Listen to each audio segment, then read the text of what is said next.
Assalamualaikum warahmatullahi wabarakatuh. Salam sejahtera untuk kita semua. Salam sehat. Teman-teman apa kabar? Baik-baik saja. Saya berharap dengan seluruh keluarga dimanapun teman-teman berada. Dengan saya Bung Ropan. Dan kemarin FIFA secara resmi sudah mengumumkan ya, tepat pada 19 September 2024. Itu peringkat ya, di mana posisi Indonesia yang sebenarnya. Dan kita sudah tahu bersama bahwa Timnas naik melejit 4 tingkat dari 133 ke 129 ya, melampaui Malaysia yang tadinya berkuar-kuar mereka bisa melewati Indonesia, tapi Malaysia sekarang kita lewati hanya dengan 2 kali imbang. Draw lawan Arab Saudi 1-1 di Jeddah, dan di GBK kita bermain 0-0 dengan Australia. Itu yang membuat kita bisa melejit dan kita mendapatkan poin. Kalau saya lihat dalam catatan kemarin itu sudah resmi dirilis oleh FIFA, kita total 1124,17 ya. Ada peningkatan di sini, naik plus 15,44 poin setelah kita meraih 2 hasil imbang Arab dan Australia. Poin kita sebelumnya itu di 1108,73. Jadi kita naik sekarang dan mengancam posisi seteru kita, Vietnam ya, yang terjadi ada penurunan setelah dilabrak oleh Rusia mereka, dan Vietnam di 116 peringkat. Jadi terpaut mungkin sekitar 13 ya. 13 peringkat ya. Semakin dekat kita. Tadinya kan sangat jauh. Ya, tapi kita perlahan tapi pasti mengancam mereka, dan tim ASEAN lainnya Thailand ada di posisi 100 besar dunia yang dirilis kemarin. Nah, kita sekarang lewat Ketua Umum Pak Erik itu sedang punya target bisa menembus di 100 besar peringkat dunia. Saya pikir ini persoalan yang hanya menunggu waktu. Kalau kita terus naik sekarang di 129, nah apakah Indonesia bisa melakukan itu? Bisa. Sekarang kita akan tandang ya teman-teman, melawan Bahrain dan melawan Cina bulan Oktober tanggal 10 dan tanggal 15. 2 tandang ini kalau dimanfaatkan dengan baik ya, menghadapi 2 pertandingan tersebut, kita akan ketambahan poin yang sangat signifikan. Bahkan dari 129 bisa ke 120. Berarti semakin dekat dengan Vietnam di 116. Karena Vietnam saat ini itu mengemas poin 1163,50 ya. Dan saya pikir kita bisa mendapatkan hasil yang baik kalau kita mendapatkan kemenangan. Karena ini kan bicara kemenangan 3 poin. Berarti kalau 2 pertandingan Bahrain dan Cina itu kita akan dapat 6 poin. Itu luar biasa. Nah, saya coba bisa melihat jika kita melejit masuk ke 120 dari 2 kemenangan yang saya bilang barusan, ya, itu kita bisa mendapatkan 16,84 poin kalau menang melawan Bahrain, ya, dan kalau menang melawan Cina, kita akan dapat ya mencapai 15,54 poin.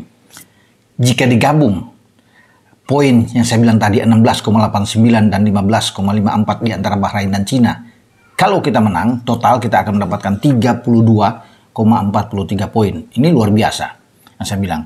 Jadi timnas saat ini kan saya bilang tadi di 124,18. Jadi total di ranking FIFA kita ketika dengan 2 gabungan tadi, kita akan dapat 1156,61. Nah, itu yang saya bilang kita bisa tembus masuk ke 120. Bahrain itu di peringkat FIFA yang dikeluarkan kemarin itu ada turun ya, maksudnya mereka tetap 26, dapat tambahan ya, Cina yang turun. Mereka sempat naik ya, walaupun kalah digasak oleh Jepang, karena Jepang kan peringkat lebih bagus dari Bahrain ya, jadi tidak ada signifikan mereka ketika mereka kalah dengan 0-5 di kandang. Tapi poin besar mereka ketika menang mencuri 3 poin di Australia, menang 1-0 lewat gol bunuh diri Harry Sauter, pemain belakang kapten dari Australia ya. Mereka ketambahan sekitar 12,63. Jadi ada naik 4 tingkat. Posisi dari Bahrain di 76, teman-teman ya. 1315,49 poin mereka. Itu. Sementara Cina turun 4 strip ya ke 91. Nah, Cina itu ada terjadi pengurangan karena 2 kali tumbang.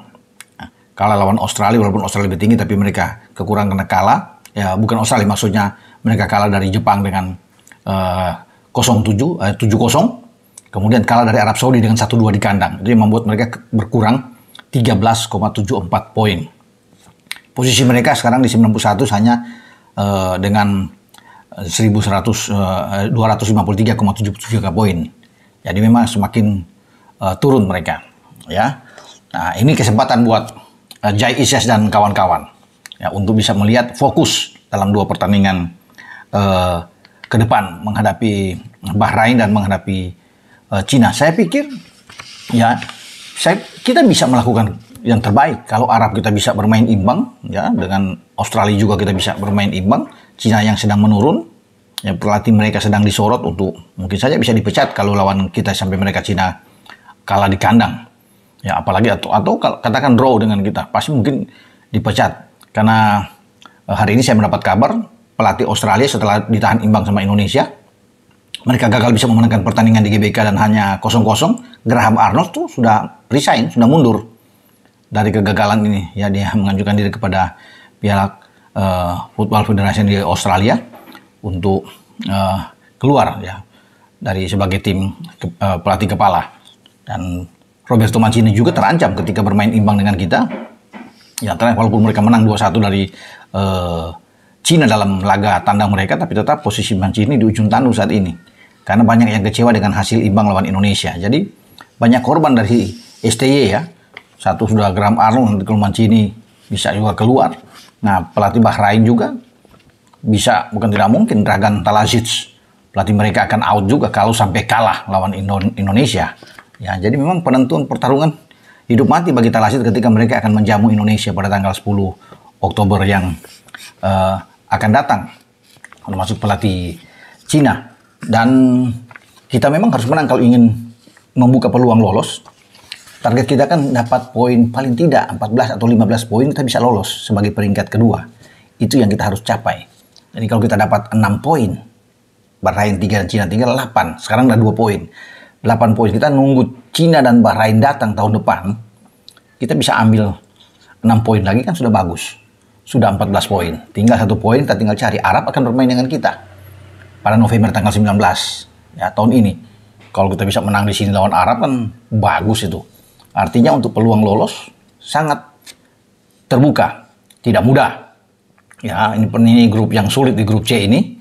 Tetapi kalau melihat dengan adanya penambahan amunisi, sekarang ada Mes Hilger sudah masuk, ada Eliano Reinders, jadi kita memang semakin oke, semakin kuat. Tinggal taruh 1 lagi di posisi striker nomor 9 di depan. Siapapun itu yang akan diambil oleh PSSI, kita akan menakutkan bagi siapapun ya, yang akan menghadapi tim nasional Indonesia. Itulah teman-teman, saya coba untuk berbicara setelah peringkat FIFA sudah keluar untuk ranking ya, dengan Indonesia ada di mana, dan sekarang posisi kita akan berkembang kemana. Kita bisa menembus, semoga pada tahun depan itu sudah bisa ada di 100 besar. Ini suatu hal yang luar biasa sesuai dengan cita-cita dari PSSI atau Ketua Umum Pak Erick Thohir, tapi butuh memang perjuangan yang berat, konsistensi dalam permainan bagi tim nasional Indonesia. Kita berdoa bersama ya teman-teman untuk perkembangan tim nasional kita ke depan. Dengan saya Bung Ropan, ciao.